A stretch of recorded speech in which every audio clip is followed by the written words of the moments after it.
Assalamualaikum warahmatullahi wabarakatuh. Perkenalkan, nama saya Kim Yaisila Hazima. Saya dari kelas 5 SD dari Eduka. Di sini saya akan menceritakan tentang kisah Abdurrahman bin Auf.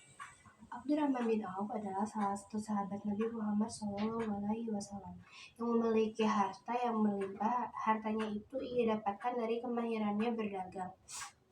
Hal itu terbukti kalau dirinya sedang melakukan kegiatan penjual dan membeli. Tidak perlu waktu yang lama, ia pun terkadang sudah berhasil mendapatkan keuntungan dari perdagangannya itu. Abdurrahman bin Auf dilahirkan di Makkah pada tahun ke-10 Gajah, tepatnya pada tahun 581 Masehi. Umurnya lebih muda daripada Nabi Muhammad SAW. Pada masa jahiliyah, nama asli Abdurrahman bin Auf adalah Abdu Amru. Kemudian Rasulullah mengganti namanya menjadi Abdurrahman. Ia mendapatkan hidayah dari Allah Subhanahu wa taala 2 hari sesudah Abu Bakar Asy-Siddiq masuk Islam. Seperti orang-orang yang pertama kali masuk Islam lainnya, ia pun tak luput dari siksaan dan tekanan dari kaum kafir Quraisy.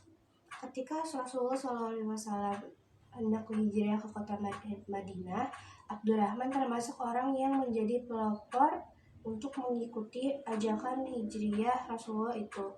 Di Madinah, Rasulullah banyak mempersaudarakan kaum muhajirin dan kaum Anshar. Layaknya para muhajirin lainnya, ia pun meninggalkan seluruh hartanya di Mekah, sehingga setibanya di Madinah ia tidak memiliki apapun. Diriwayatkan dari Anas bin Malik, Rasulullah telah mempersaudarakan Abdurrahman dengan Sa'ad bin Ali al-Rabi al-Anshari tak kala tiba di Madinah. Kemudian Sa'ad berkata kepadanya, "Saudaraku, saya adalah salah seorang penduduk Madinah yang mempunyai banyak harta. Maka pilihlah dan ambillah. Saya juga memiliki 2 istri. Lihatlah salah satunya yang menarik hatimu, sehingga saya bisa mentalaknya untukmu." Abdurrahman bin Auf menjawab, Semoga Allah memberkatimu pada harta dan keluargamu. Akan tetapi tunjukkan letak pasarmu.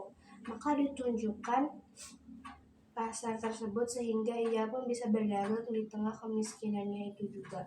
Kreativitas Abdurrahman muncul. Ia meminta tolong kepada saudara barunya untuk membeli tanah kurang berharga yang terletak di samping tanah sebuah pasar.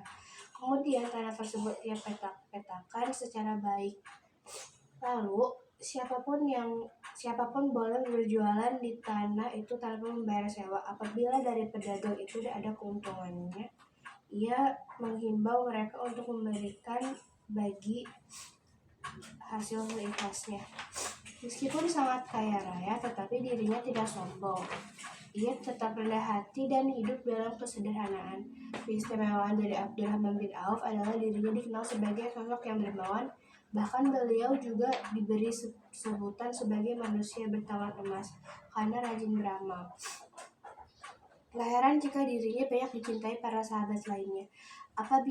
Apalagi dirinya banyak berjasa menyumbangkan kekayaannya untuk Islam.